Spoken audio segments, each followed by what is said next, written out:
Have you ever stopped to think about what happens when a promise of honor and heroism turns into the worst nightmare of someone's life? In the late 1960s, thousands of young Americans left their quiet towns, their families, and their unfinished dreams, believing they were doing the right thing.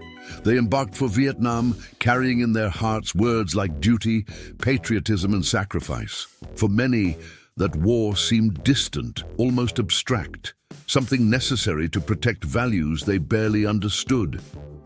Can you imagine what it's like to receive a letter that changes your entire life at 19 years old? A letter that gives you no choice, that rips you from your city, your family, your dreams, and throws you straight into hell, while men in suits debated strategies in air-conditioned rooms in Washington, drinking coffee and analyzing maps as if they were pieces of a board game. Young Americans, many still with the faces of teenagers, bled in the hot, suffocating mud of Vietnam. These boys didn't choose to be there.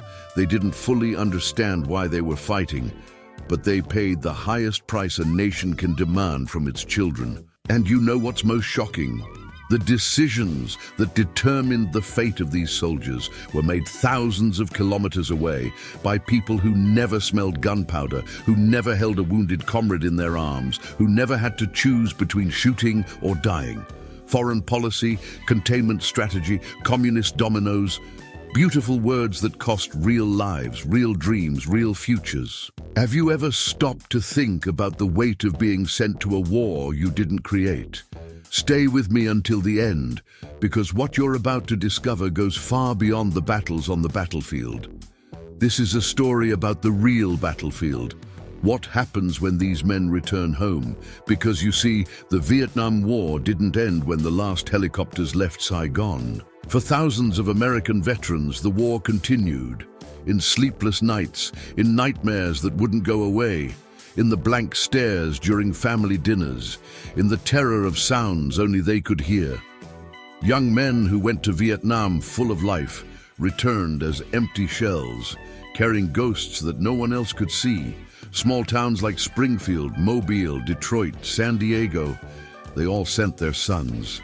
Boys who played baseball on weekends, who dated at drive-ins, who dreamed of owning a car or starting a business, and suddenly those same boys were in a jungle on the other side of the world, where every sound could mean death, where every step could be their last. But here's what most people don't know, what history books rarely recount with the necessary depth. Some of these men and women, yes, there were nurses and healthcare professionals who were also there, experienced something that seems impossible. Have you ever been through that? Have you ever felt so broken that there was no turning back? That the pain was too great, too permanent? These veterans felt exactly that. But then, something extraordinary happened. In the most unlikely place, in the depths of the most absurd pain a human being can feel, some of them found a strength they didn't even know existed. A transformation so profound, it seems like fiction, but it's real.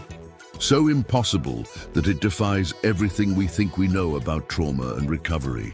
This is the story of soldiers who went to hell, returned even more wounded by the rejection of their own country. And yet, they found a way. A way that saved not only their own lives, but the lives of hundreds, perhaps thousands of others. What you are about to discover will move you. Because when we see people rising from the ashes of the worst imaginable pain, something within us also awakens. And before continuing on this journey, I need to tell you something important. If this topic resonates with you, if these words are somehow touching something deep within you, whether because you know someone who served, because you carry your own invisible battles, or simply because you believe that stories of overcoming adversity need to be told, leave a comment below about what has touched you the most so far. Seriously, I read every comment. And you know why? Because these stories aren't just mine to tell. They're ours. Every veteran who shares their experience in the comments, every family member who says, "My father went through this," every person who writes, "I'm also fighting my own war," you transform this space into something much bigger than a simple YouTube video. You create a community of people who understand that pain can be transformed, that rebirth is possible. And look, if you've watched this far, if these words are resonating with you in any way, leave a like on the video. It's not just a button, it's your way of saying, "This message matters, more people need to hear this." Your like helps this content reach someone who might need to hear exactly this story today. Someone who is thinking of giving up, someone who thinks there's no turning back. And if you're not yet subscribed to the channel, hit that subscribe button now. Because the truth is this, your participation here is what makes this channel grow and reach more people with this type of content. It's not about numbers, it's about impact. It's about creating a space where stories of lives transformed by pain can be told with respect, depth, and hope. Each subscriber is one more person who believes that these narratives matter, that the forgotten deserve to be remembered, that the broken can be rebuilt. So help me spread this message, comment, like, subscribe, because now we're going to truly dive into stories that will show you how the impossible became real. Now I want to delve even deeper into this subject, because to understand the transformation, we first need to understand the context that shaped these men and women. We need to understand what really happened when war knocked on their door. It was 1965, 66, 67, and in small American towns, life went on at a tranquil pace. In Springfield, Ohio, boys still played high school football, worked in local factories, and dreamed of owning a Chevrolet. In Mobile, Alabama, young people went fishing in the late afternoon, attended church dances, and planned to marry their childhood sweethearts.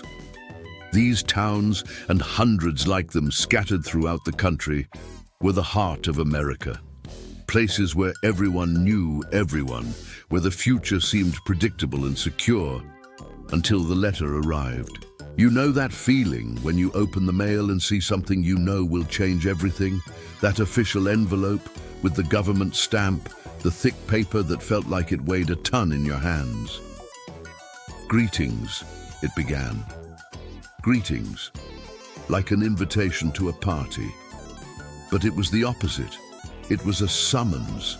It was the government saying, "You have been chosen to fight in a war on the other side of the world, in a jungle you've never seen, for reasons you may never fully understand."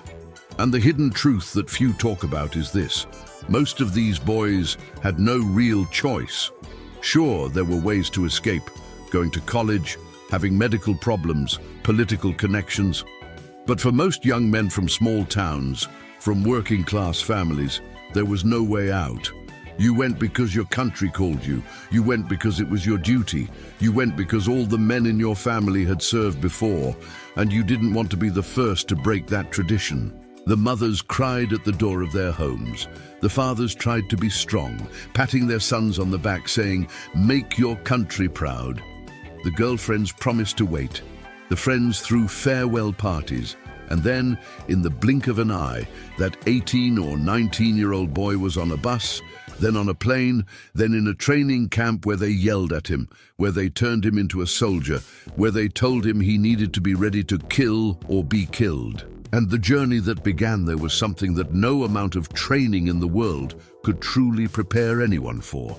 Because when they arrived in Vietnam, when they stepped into that humid, suffocating heat, when they saw for the first time the density of that green jungle that seemed to swallow everything, it was like entering another planet. The green hell. That's what they called it. And look, I need to tell you what they faced. Not to glorify violence, not to make war something beautiful, because war is never beautiful, but to honor the truth of what these men lived through. Because without understanding the depth of the pain, we cannot grasp the magnitude of the transformation that would come afterward. Imagine a jungle so dense you can't see 5 meters ahead. a dampness that clings to your skin, soaking your uniform with sweat in minutes. The constant sound of insects, of animals you've never seen, of breaking branches, but you never know if it's an animal or an enemy approaching. Every sound becomes a potential threat. Every shadow could be the last thing you see. The helicopters. Ah, the helicopters. That unmistakable sound of the propellers cutting through the air. For some, it was the sound of salvation, the arrival of supplies, medical evacuation, reinforcements. For others, it was the harbinger of something terrible about to happen. Many veterans say that decades later, when they hear a helicopter flying over their homes in the United States, their whole body freezes, their heart races, their hands sweat. It's as if for a second they are back in that jungle. The ambushes were the worst part. You're walking down a trail, maybe having a quiet conversation with the guy next to you, usually a friend you made at boot camp, someone from your town or a neighboring town, and suddenly all hell breaks loose. Gunfire coming from all sides, screams, confusion. You throw yourself to the ground, try to find cover, try to pinpoint where they're shooting from. But the jungle is the perfect enemy. It hides everything, and then comes the moment that will forever be etched in your memory. That moment when you look to the side and see your friend, that same guy you played cards with last night, who showed you pictures of his girlfriend, who laughed at your lame joke, lying on the floor. And you crawl over to him, and you see in his eyes something that no human being should ever see in another person's eyes. Absolute fear, or worse still, emptiness. Many soldiers carried wounded friends for miles through the jungle.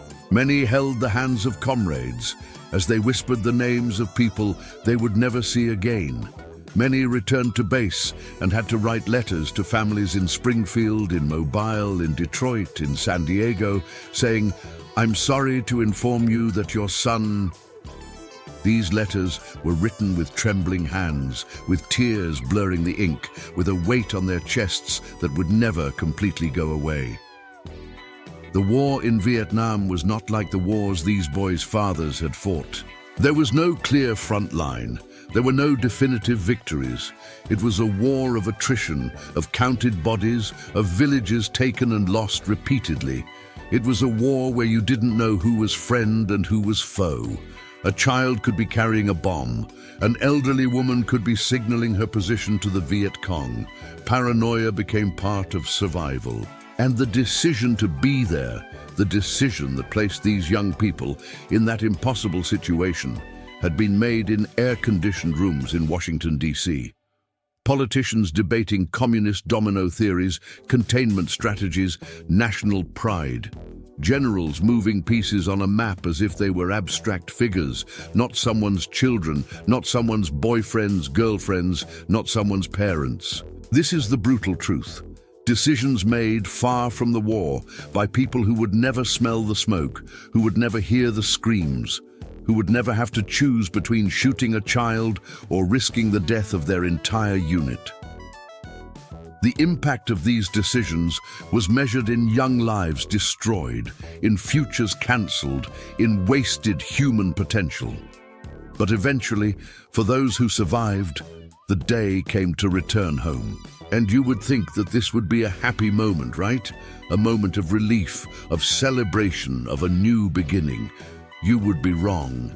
Because when these soldiers disembarked from the plains on American soil, when they stepped back onto the streets of their cities, they encountered something no one had prepared them for: rejection. There were no parades, there were no welcome banners, there were no crowds thanking them for their service. Instead, there were protests. There were people spitting on them, calling them murderers, baby killers. There were looks of contempt, of fear, of disgust. There were even families turning their backs, ashamed, saying, "You shouldn't have gone." Think about the absurdity of this for a second. These boys didn't choose to go. They were drafted. They served because they felt it was their duty. And when they returned, many wounded, all traumatized, instead of finding support, they found hostility. They fought for their country, but their country abandoned them. Airports were especially cruel. Soldiers were booed, people threw things at them. Veterans quickly learned to take off their uniforms before returning home, to hide that they had served, to lie about where they had been in the last few months or years. Shame mixed with anger, with confusion, with a deep sense of betrayal. And then, when they finally got home, when they hugged their families, when they tried to resume their normal lives, they discovered that there was no longer a normal life to return to, because they were no longer the same person who had left that small town. How could they be? You don't go through a hell like that and come back unscathed. The nights were the worst. The nightmares came without warning. Explosions, screams, faces of dead friends, the smell of blood and gunpowder. They would wake up sweating, screaming, sometimes attacking their own wife or girlfriend, because for a second they thought they were back in the jungle. The sound of fireworks on the 4th of July became unbearable. The noise of a car stalling in the street felt like an ambush in their minds, and nobody understood. How could they? People at home had watched the war on TV, they had seen the news, but they hadn't lived it. They hadn't felt it. They hadn't carried it with them. So when these veterans tried to talk about what they had lived through, people changed the subject. They became uncomfortable. They would say, "Try to forget about it," or "You need to move on." As if it were that simple. As if you could simply switch off memories that are burned into your soul. Let me tell you about John. He's not one specific person, but he represents hundreds, thousands of real stories that followed the same painful pattern. John was 20 years old when he was drafted. He left Detroit, a city that at the time was still the industrial heartland of America. He worked in a car factory, had a girlfriend named Susan, dreamed of buying a house in the suburbs, having children, living that classic American dream. He spent 18 months in Vietnam. He saw things that broke something inside him. He lost friends. He did things he never imagined he would be capable of doing. And when he returned, at 22, he looked like a 50-year-old man. His eyes were sunken, his smile gone, his hands trembling when he was idle for too long. Susan was still there waiting. They got married 6 months after he returned. She thought love would be enough to heal him. But love, however genuine, couldn't reach the places where John was broken. He started drinking, first just a few beers to fall asleep, then whiskey during the day to silence the voices in his head. The nightmares continued. He would wake up screaming. Once he almost hurt Susan because in the dream she was a Viet Cong soldier. The factory job? He tried to go back, but he couldn't concentrate. The noise of the machines terrified him. He argued with his supervisor 3 times in 2 weeks. He was fired. He tried other jobs, but none lasted. How do you explain to a boss that you need to sit with your back to the wall, that you can't stay in rooms without windows, that suddenly you freeze and can't move because something, a smell, a sound, threw you back into the jungle? Susan tried. God knows she tried. But after 2 years with debts piling up, with John drinking more and more, with emotional and sometimes physical violence becoming routine, she packed her bags. She cried, apologized, said she loved him but couldn't save someone who was drowning so fast. And she left. John found himself alone in a dirty apartment in Detroit, unemployed, aimless, hopeless. He was 24 years old and thought his life was over. Many veterans in the same situation couldn't cope. The suicide rate among Vietnam veterans was frightening. Some could no longer bear the weight. But then, and here the story takes an impossible turn, something changed for John. And that something wasn't a magic solution. It wasn't a day he woke up and everything was all right. It was a slow, painful process that began in the most unlikely place. John was in a soup kitchen line. He'd hit rock bottom so badly he didn't even have money left for food. And next to him in line was another guy, a little older, with the same empty look. They recognized each other immediately, in a way only veterans can. They didn't need to say anything at first. Just that look that says, "I know what you saw, because I saw it too." The guy's name was Mike, and Mike said something simple, but that changed everything. There's a group of guys like us who get together on Tuesday nights just to talk. No judgment. If you want to come. And he left an address scribbled on a napkin. John almost threw that napkin away. Almost. But the following Tuesday, having nothing better to do, nothing to lose, he went. It was in a church basement in Detroit. There were about a dozen veterans sitting in a circle. Some young like him, others older, all with the same invisible mark of war. And for the first time since he returned, John spoke. He spoke about the nightmares, about the guilt, about the friend who died in his arms on a nameless trail in a jungle on the other side of the world, about how he couldn't look in the mirror without feeling disgusted. And you know what happened? Nobody changed the subject. Nobody told him to forget. They listened. They understood. Some cried with him. Others told their own stories, which were equally devastating. That first night, John didn't leave healed, but he left a little less alone. And that difference, however small it may seem, was everything. He returned the following week, and the next, and the next. And slowly, week after week, something began to rebuild itself within him. The transformation wasn't linear. There were relapses. There were nights when he drank until he passed out. There were days when he couldn't get out of bed. But there was a crucial difference now. He was no longer alone in the struggle. He had people who called when he didn't show up for meetings. He had people who picked him up at home on bad days. He had a community that understood that the healing journey isn't a straight line. It's full of twists, turns, and restarts. And then something extraordinary happened. After a year attending the group, John realized that when he helped other veterans, when he listened to their stories, when he offered them the same helping hand they had offered him, his pain lessened a little. It didn't disappear. It would never disappear completely, but it transformed into something different, into something purposeful. He began facilitating some of the meetings. He started seeking out veterans who were at rock bottom, as he had been. He went back to school. He started a technical course, then went to college to study social work. Every step was difficult. Every small achievement felt like climbing a mountain. But he kept going. At 30, John was a certified counselor working specifically with veterans. The pain that nearly destroyed him became the bridge to saving hundreds of others. He understood on a level that no psychology book could teach. He knew exactly what to say, when to say it, and when to simply sit in silence beside someone who was too broken for words.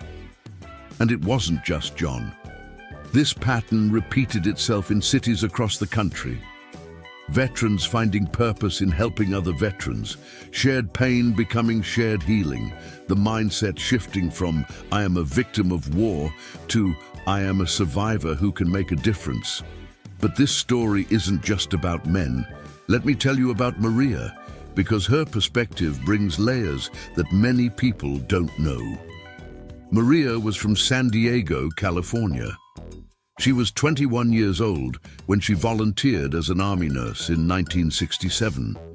People asked why she would volunteer for a war zone, and she would say something simple: "Someone needs to take care of our boys there." She had two brothers who were already in Vietnam. She wanted to be close. She wanted to help. She wanted to make a difference. What she found there was a different kind of hell. Maria worked in a field hospital near Da Nang. The influx of wounded was constant and brutal. Boys arrived with pieces of their bodies missing, with napalm burns covering 60–70% of their bodies. With injuries she didn't even know the human body could survive. She worked 16 to 18-hour shifts. Her hands were constantly covered in blood. She held soldiers as they died, whispering that they were brave, that their families loved them, even when she knew they could no longer hear her. She made impossible decisions about who to treat first when she had more wounded than she could handle. Unlike soldiers who had the luxury of being able to emotionally disconnect in combat, nurses like Maria needed to remain connected. They needed to see each soldier as a person. They needed to show care and compassion, while internally they were shattering into 1,000 pieces. When Maria returned to San Diego in 1969, she was unrecognizable. The optimistic girl who had left had been replaced by a haunted woman.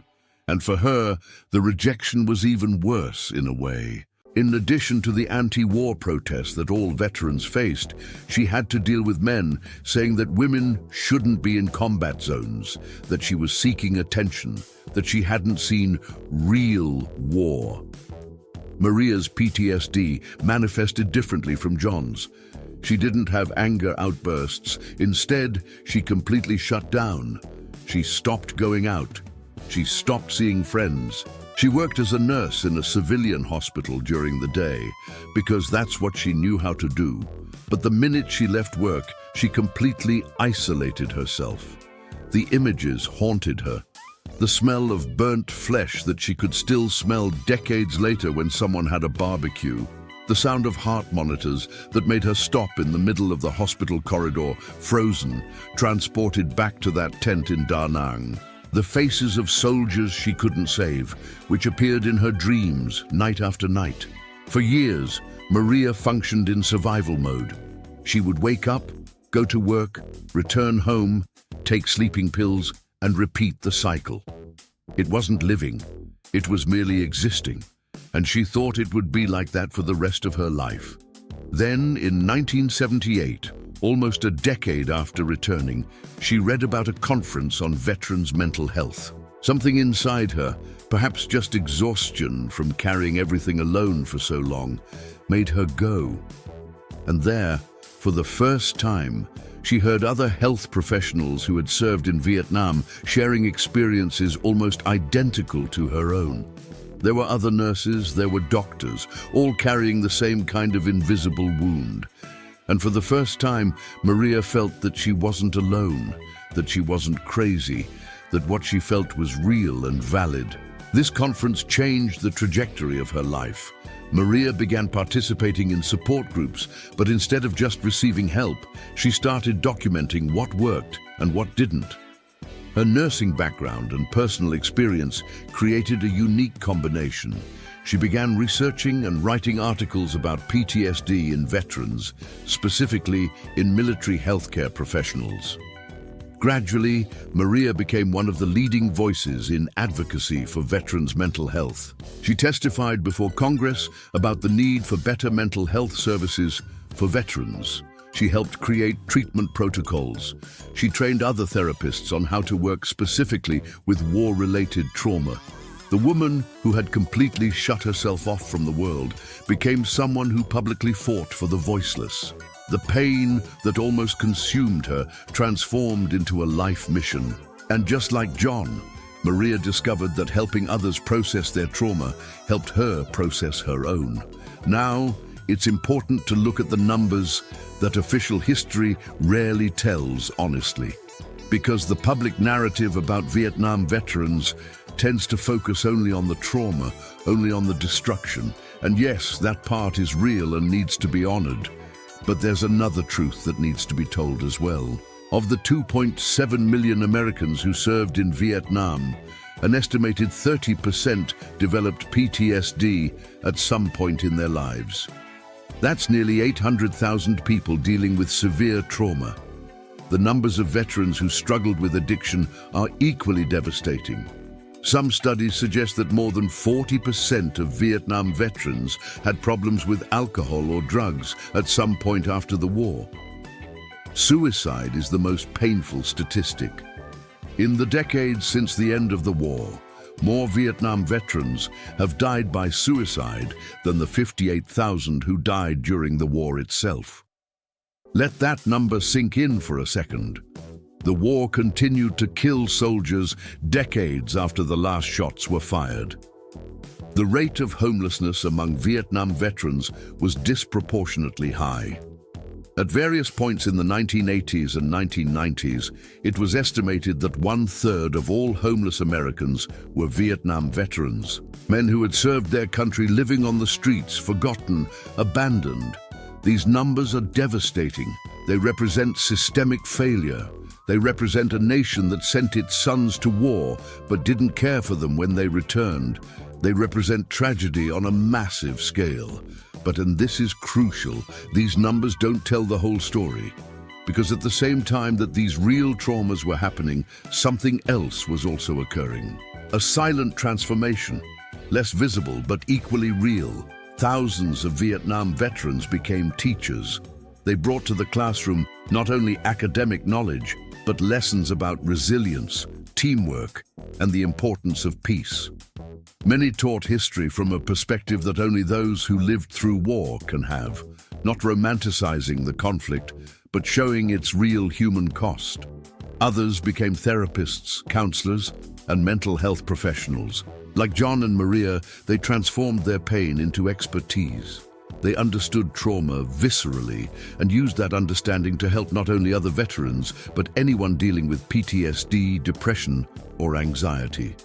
Many Vietnam veterans became peace activists. They used their voices that had credibility because they had actually lived through war, to speak out against future conflicts, to question when the nation considered sending troops, to remind everyone that war is not an abstraction.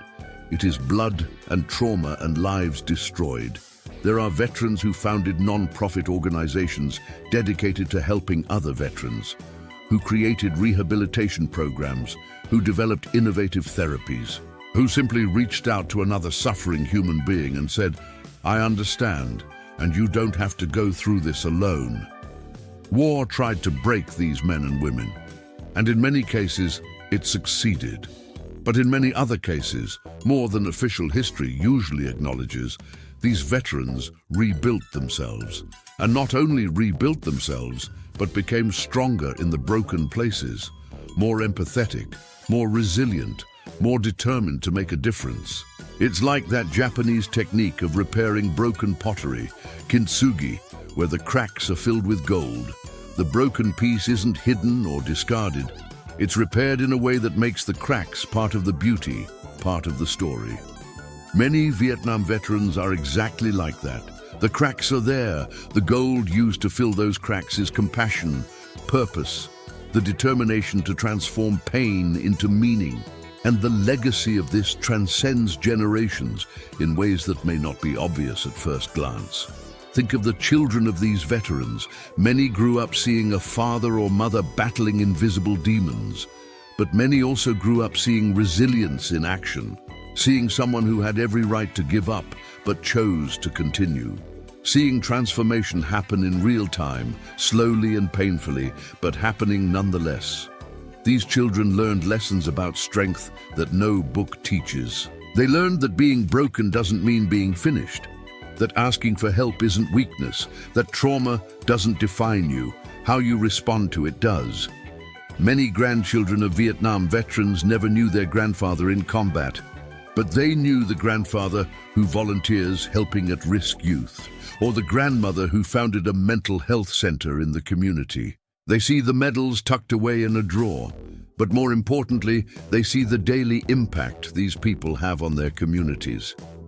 Transformed veterans have become mentors.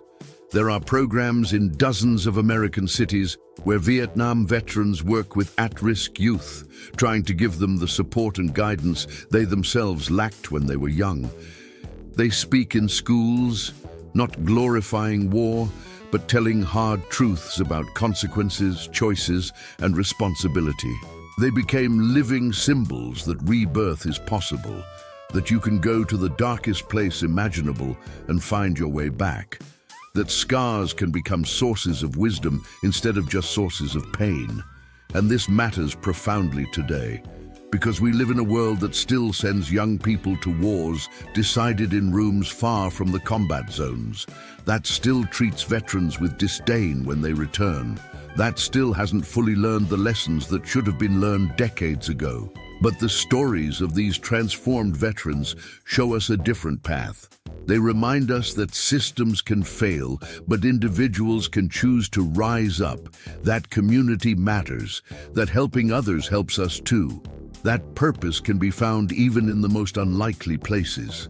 John, that kid from Detroit who almost lost everything, now in his 70s, still works a few hours a week counseling veterans. He reconnected with Susan years later. They didn't remarry, but they made peace. And she says she's grateful to see the man he's become. He has scars. He still has bad days, but he's transformed his life into something meaningful. Maria, a nurse from San Diego, recently retired after decades working with veterans' mental health. She trained hundreds of therapists, influenced public policy, saved countless lives, and she says something powerful. Vietnam broke me, but in the process of rebuilding myself, I became someone who could help others rebuild themselves too. I don't know if it was worth the price I paid, but I know I won't waste what I've learned. True courage isn't just about fighting when you're placed in a jungle on the other side of the world. It's about continuing to fight when you return and find another jungle, one made of trauma, rejection, and despair. It's about choosing day after day to keep breathing, to keep trying, to keep believing that there can be light even after the deepest darkness. These veterans didn't choose to go to war. They didn't choose the trauma they carried back, but they did choose what to do with that trauma. And that choice, to turn pain into a mission, brokenness into an opportunity for reconstruction. If you've made it this far, if you've followed these stories from beginning to end, you understand that this is much more than a video about war or veterans. It's about the human capacity for rebirth, about finding meaning in pain, about the strength that comes not from never falling, but from getting up every time you fall. And look, if these stories touched you in any way, if they made you reflect, feel, or see something differently, leave a like on the video. It's not about numbers. It's about you saying this message matters. More people need to hear this. Each like helps this story reach someone who might be going through their own invisible battle right now. And if you're not yet subscribed to the channel, hit that subscribe button, because here we bring stories of lives transformed by pain, of people who hit rock bottom and found the strength to come back. These are real, profound narratives that honor both pain and overcoming it. If this resonates with you, you'll want to follow along. In the comments, write, "This message was for me." I want to know that you made it to the end, that these stories resonated with you. And if you want to share your own experience or that of someone you know, this space is yours. We build this community together. There's a video over here that continues exploring stories of impossible transformation. People who faced the unimaginable and rebuilt themselves in ways that will inspire you. Click and continue with me there. The journey doesn't end here.